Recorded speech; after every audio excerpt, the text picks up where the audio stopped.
ఈ లోకపు పౌరస్థితులు ఎంత గొప్పవైనా కావచ్చు, ఏ దేశానివైనా కావచ్చు, అవి మనుష్యుల ప్రభుత్వాల ఆధీనంలో ఉంటాయి. వాళ్లకు నచ్చితే ఉంటాయి, లేదంటే ఊడిపోతాయి. ఏ మనుష్యుని ఆధీనంలో లేకుండా కేవలం దేవుడిచ్చేటువంటి ఓ గొప్ప పౌరస్థితి మనకుంది. పరలోకంలో ఉంది మన పౌరస్థితి.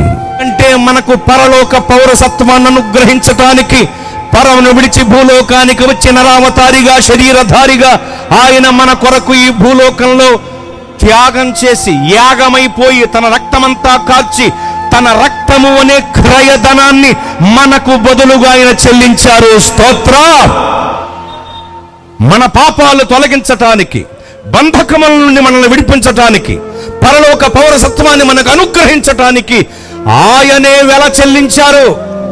ఆయనే క్రయధనంగా తన రక్తాన్ని చెల్లించారు. రోమా పౌరసత్వానికి డబ్బులు కట్టాలేమో, పరలోక పౌరసత్వం నీకు ఉచితం. మనం కట్టలేమని తెలిసే, పరలోక పౌరసత్వానికి తగిన మనము చెల్లించలేమని తెలిసే ఆయనే భూలోకానికి వచ్చి రక్తం కార్చి వెల చెల్లించారు.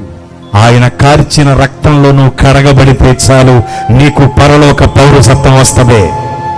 ఆయన రక్తధారల క్రిందకి వస్తే చాలు, నీకు పరలోక పౌరసత్వం ఉంది. యేసు రక్తంలో నువ్వు కడుగబడ్డావా? యేసు రక్తంలో కడగబడుట అంటే బాప్తిస్మం పొందటం అండి. బాప్తిస్మం పొందేవా? నువ్వు మారు మనసు పొంది పాప క్షమాపణ నిమిత్తమై బాప్తిస్మం పొందాలి. ప్రభు నామంలో ముందు నువ్వు మారు మనసు పొందాలి. మాయ మనస్సుని విడిచిపెట్టడమే మారు మనస్సు. క్రీస్తుకు అనుకూలమైన మనస్సే మారు మనస్సు. నువ్వు మారు మనస్సు పొంది పాప క్షమాపణ నిమిత్తమై బాప్తిస్మం పొందాలి. అలా నీవు